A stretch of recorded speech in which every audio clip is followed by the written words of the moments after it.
Olá, começa agora o JR Entrevista. Aqui conosco hoje o secretário nacional de Políticas Penais do Ministério da Justiça, André Garcia.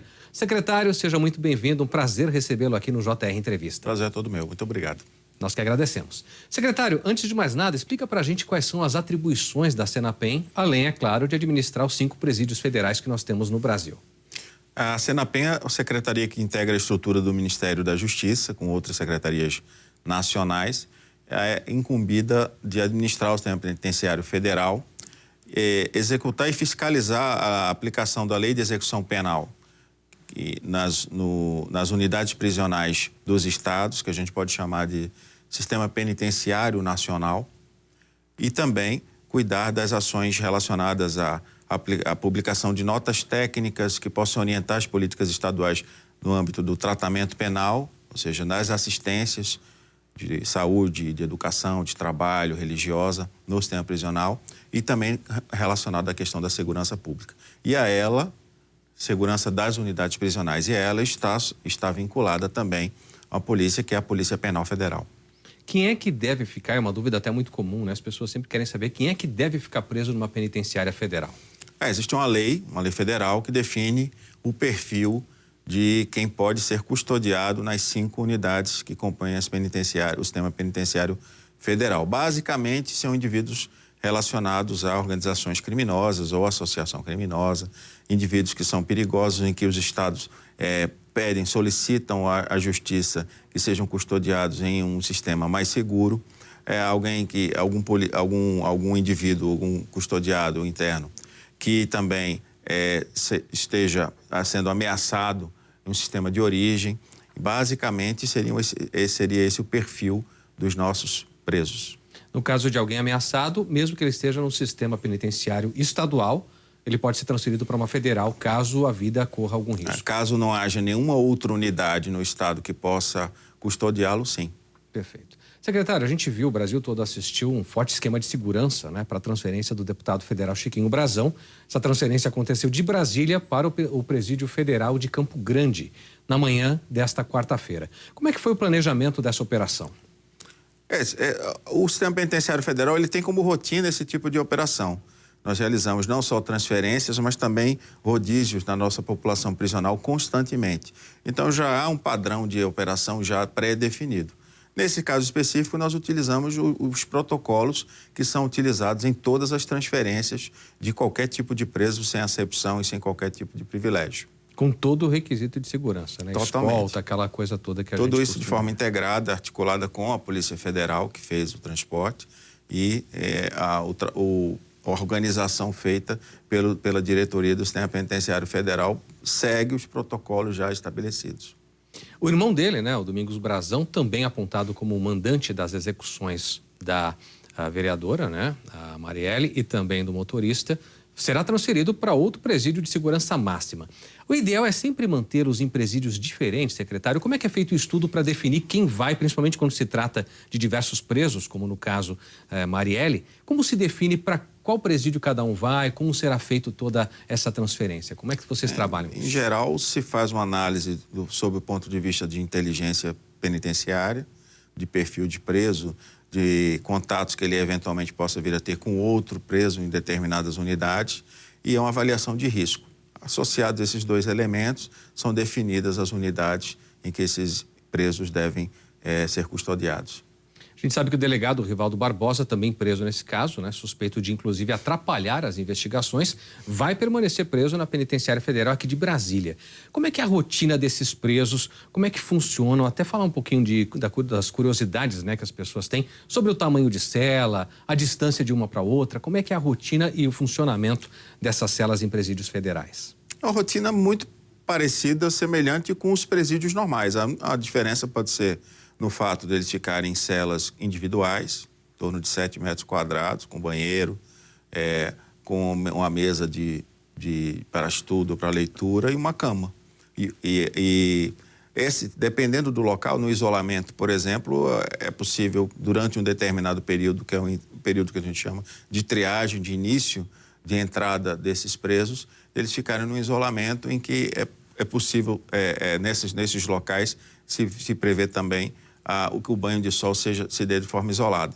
ou quem estiver no regime chamado no RDD também, a mesma característica. Que é o regime, o RDD? É o regime disciplinar diferenciado. Esse é o tipo a rotina, as alimentações são pagas no sistema, normalmente o kit de higiene, o preso faz o seu banho de sol 2 horas por dia, não tem muita diferença, a não ser com relação aos protocolos que são bastante rigorosos, com relação aos sistemas prisionais que nós conhecemos usualmente. Até uma questão que se levantou, ainda sobre os irmãos Brazão, secretário. Um deles foi transferido para a mesma penitenciária federal, onde está o delator de todo o plano, de toda a trama, que é o Rony Lessa. Não configura nenhum problema ter duas pessoas, uma que delatou a outra, dentro do mesmo presídio, em razão de toda essa segurança? Seria problema se nós não tivéssemos controle sobre a unidade, o controle do local que eles devem permanecer custodiados. Dentre eles não haverá contato algum. Mas a ideia não é transferir o Rony Lessa também dessa penitenciária, é mantê-lo. E se tivesse essa ideia, não diria aqui, porque nós temos como praxe... Questões de segurança, claro. Não revelar esse tipo de informação, isso não é nem o preciosismo, isso é importante para que a gente mantenha a segurança das unidades prisionais. Perfeito. O Brasil todo acompanhou recentemente também, secretário, uma operação gigante montada aqui em Brasília, no Presídio Federal, para levar uma arcola até um hospital público para a realização de exames. É também uma operação extremamente planejada, né? Como é que se planeja? Quanto tempo antes?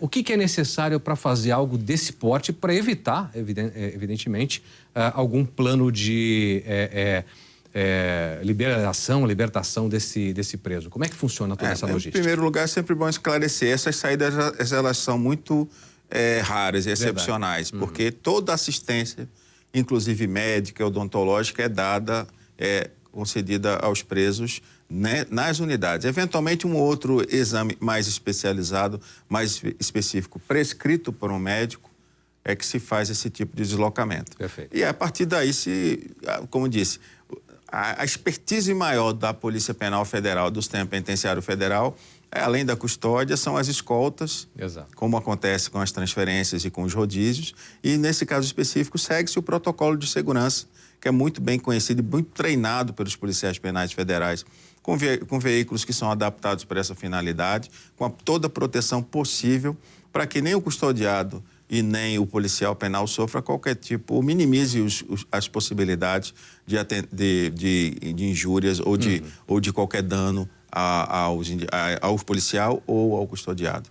Perfeito. Secretário, vamos mudar um pouquinho de assunto, falar agora sobre o caso do presídio de Mossoró, porque o Ministério da Justiça se prepara agora para desmobilizar os integrantes da Força Nacional que atuam na caçada aos 2 fugitivos do presídio de segurança máxima.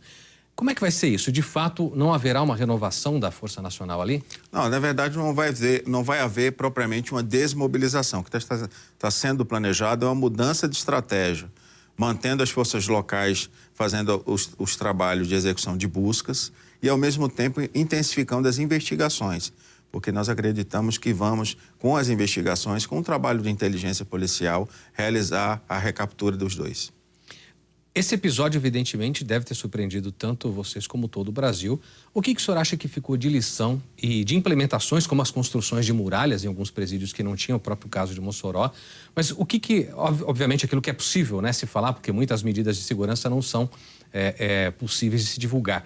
Mas a principal lição e o que deve mudar drasticamente a partir desse episódio? O mais importante é a gente afirmar que isso é um episódio que não vai se repetir mais. O Sistema Penitenciário Federal, ele completou 18 anos recentemente e é um sistema muito robusto, muito seguro, uma estratégia, uma reserva estratégica para o nosso país, pela sua segurança e pela qualidade dos serviços prestados. Isso é um fato. Houve um incidente, um evento grave para nós, porque um sistema que nunca teve fuga, quando acontece, isso chama muito a atenção. Claro. Né? Chama a atenção também dos gestores, para que a gente possa revisar todos os protocolos ou reforçar esses protocolos, é o que foi feito. E também fizemos uma revisão estrutural em todas as 5 unidades, para verificarmos eventuais problemas que pudessem existir. E todas essas falhas foram corrigidas. Então, nós temos a plena convicção que esse tipo de situação não vai se repetir e, ao mesmo tempo, elevamos o Estado e vamos continuar nesse processo de elevar o Estado de prontidão e de segurança do sistema para níveis que sempre foram a marca do Sistema Penitenciário Federal. Né? Nós estamos construindo as muralhas nas unidades que ainda não possuíam. e vamos também contratar um sistema, ou revitalizar todo o sistema de monitoramento das unidades, né? Um investimento robusto do governo federal para que, com sensores mais modernos e câmeras mais modernas, essas unidades continuem prestando o relevante serviço que sempre prestaram para o nosso país. Tempo para aplicação disso tudo, secretário, inclusive construção das muralhas, dá para prever mais ou menos? A muralha, por exemplo, da unidade de Porto Velho já está sendo construída.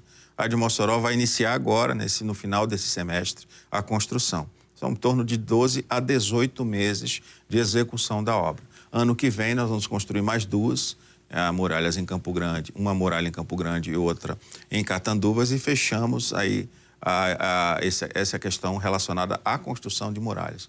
O sistema de monitoramento está sendo concluídas as especificações, porque é um sistema que envolve uma complexidade tecnológica maior.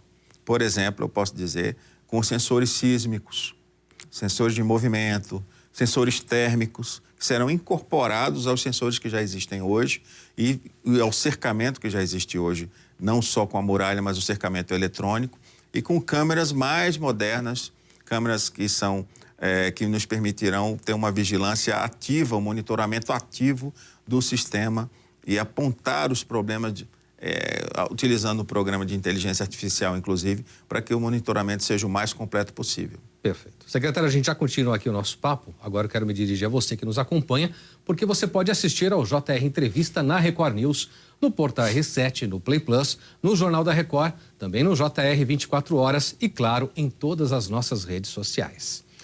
Secretário, a gente está falando muito sobre essa questão do que vai ser feito para a melhoria dos presídios e evitar, no caso dos federais, que outra fuga como essa ocorra. Esses 5 que nós temos são suficientes hoje para que atendam ao país? Há necessidade de construção de mais um? Há a previsão de que se construa um novo? Como é que está isso? Não, existe uma ideia de construção de pelo menos uma unidade, mas isso não está amadurecido ainda, porque nós temos hoje capacidade de custodiar adequada para a demanda que recebemos. Então, não temos superlotação, muito pelo contrário, as unidades estão com perfil de ocupação no máximo de 50% das vagas. Isso é importante, isso faz parte do protocolo de segurança, né? Temos policiais penais federais em número adequado para atender a demanda hoje de segurança. É claro que em termos de quantidade de servidores, quanto mais nós tivermos, melhor numa atividade dessa. Estamos providenciando a nomeação de 73 policiais penais remanescentes do último concurso e avaliando a possibilidade mais para frente, não agora, mas mais para frente, de realizarmos novas nomeações. Perfeito. Secretário, a gente sabe que a partir do uso da inteligência da Polícia Penal é que se chegaram, por exemplo, aos criminosos que planejavam um ataque ao senador Sérgio Moro. De que forma o senhor acha que a Senapen pode contribuir aí com as demais polícias, as demais forças de segurança, para além dos presídios e para precaver também, porque não só se tentou um atentado contra Sérgio Moro, mas houve monitoramento dos presidentes da Câmara, do Senado, algo que algum tempo atrás era impensável, né? E com participação de figuras de dentro de presídios, né?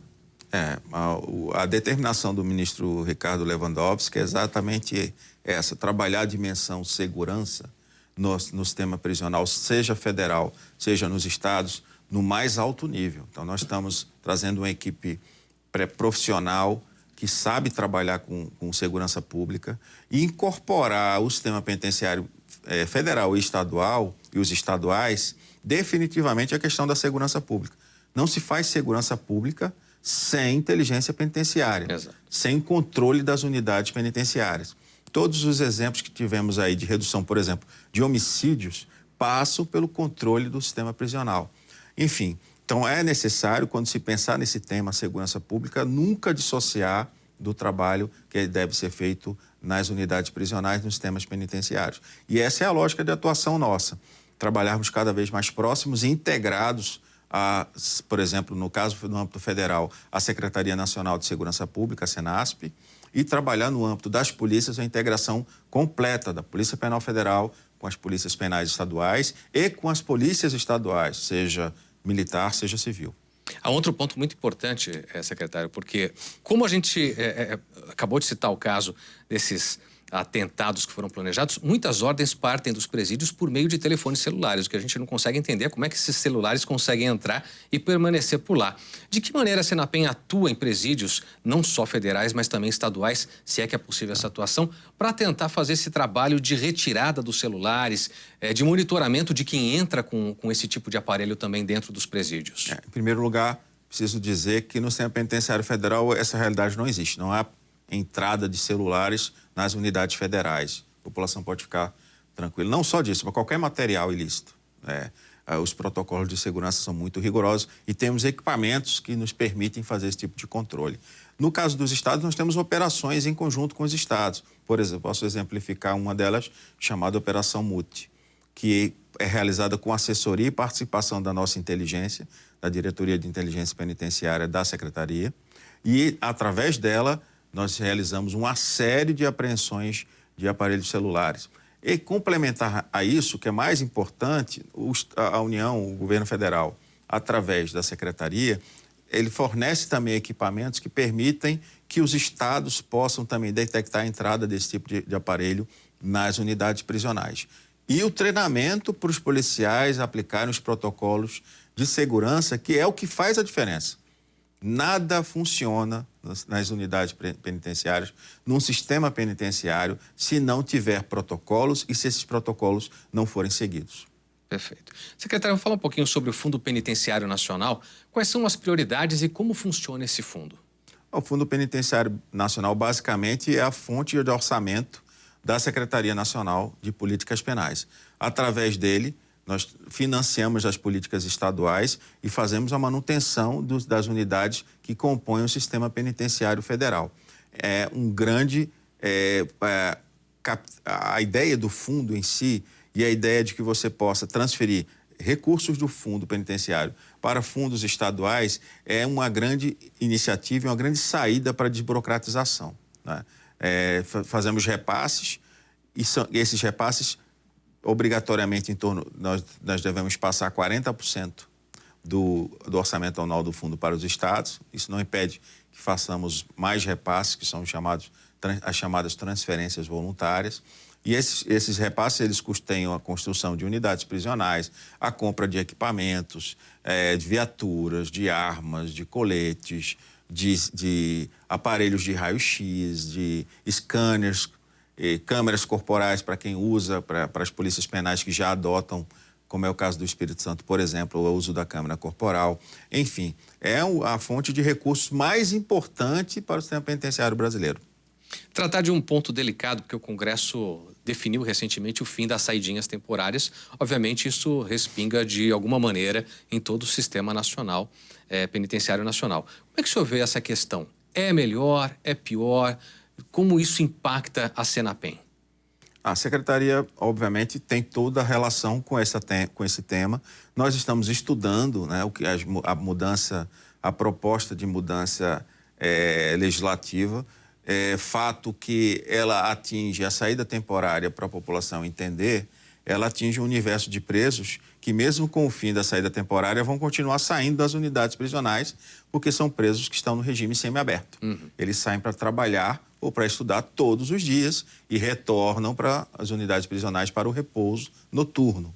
Enfim, esse tipo de tema, embora ele seja muito sensível porque envolve, no caso da lei que motivou a morte de uma pessoa, no caso um policial militar, que obviamente é uma tragédia e algo indesejado por todos nós, mas envolve a necessidade de estudos mais aprofundados com relação à política que queremos para o sistema prisional, a ideia de ressocialização, a ideia de devolução dessas pessoas ao convívio social, né? Porque se nós tivéssemos a perspectiva de que os presos não retornassem mais ou não retornariam mais para o convívio social, talvez fosse uma alternativa mais inteligente.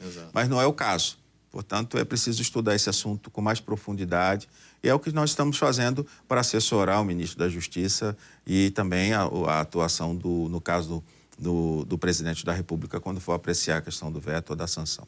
Perfeito. Secretário, no que consiste a política de desencarceramento? A gente pode imaginar que essa vai ser uma realidade funcional no nosso país, já pegando carona nessa história também das saidinhas, porque quando se fala em desencarceramento, é a ideia que o senhor acabou até de trazer para a gente. É funcional, de fato, essa ressocialização hoje no Brasil? Depende muito. O sistema prisional, é claro que ele demanda muitas mudanças e aperfeiçoamentos, né? E há uma diferença muito grande entre os estados também. Há estados que estão muito mais avançados na questão do tratamento e na ressocialização e outros menos avançados. E é esses que estão menos avançados que nós damos mais atenção e procuramos auxiliá-los nesse processo, né? O desencarceramento, ele é um conceito que muitas vezes ele é revestido de muito preconceito. Exato. A ideia não é abrir as cadeias. A ideia é não dificultar a entrada de pessoas que não precisariam estar presas e facilitar a saída dessas pessoas que não precisariam estar presas. A ideia não é abrir e nem liberar geral, como se fala por aí. A ideia é tentar racionalizar o processo de prisão e não permitir que muitas unidades ainda hoje se transformem em verdadeiras universidades do crime, não é? Que é o que acontece, infelizmente, é o que acontece muitas vezes. Pessoas que não precisariam estar presas, elas, pelo fato de estarem em contato com lideranças criminosas dentro das unidades, passam a ser indivíduos perigosos. E depois eles vão ser soltos novamente e vão passar ao convívio social. Isso não interessa para a sociedade. O que interessa é que a gente consiga controlar o sistema prisional, manter preso quem deve ser preso, quem deve ter a sua liberdade restringida, isso é fato, e ao mesmo tempo melhorar as políticas e a oferta de serviços de ressocialização no sistema prisional. Ressocialização não é utopia, não é ingenuidade, ressocialização é necessidade. Nós temos que oferecer oportunidades para que esses indivíduos possam fazer as suas escolhas. Se a escolha for pelo crime, vão retornar para o sistema prisional ou não vão sair dele, né? Se a escolha for por melhorar a sua vida, por mudar a sua vida, muito provavelmente essas pessoas serão bons cidadãos. Nós temos vários exemplos nos estados de pessoas que passaram pelo processo de ressocialização e hoje são pessoas que estão trabalhando, são empresários, microempresários, são servidores públicos. Isso é muito importante também registrar, não é?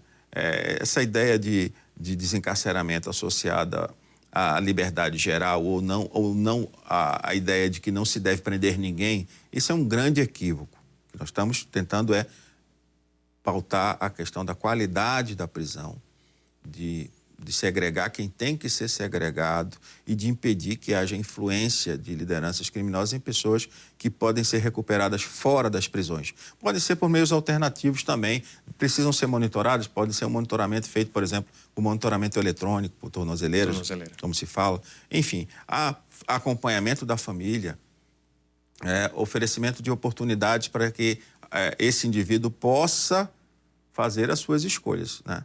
Perfeito. Secretário, obrigado. A gente vai agora a um rápido intervalo, mas a gente volta já para continuar essa conversa aqui sobre o nosso Sistema Nacional Penitenciário. Não saia daí.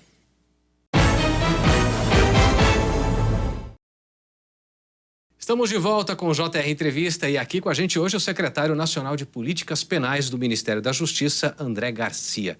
Secretário, o senhor tem uma missão aí junto ao CNJ, Conselho Nacional de Justiça, depois da decisão, do Supremo Tribunal Federal do estado de coisas inconstitucionais no nosso sistema de prisões em todo o Brasil. O que deve mudar a partir dessa definição?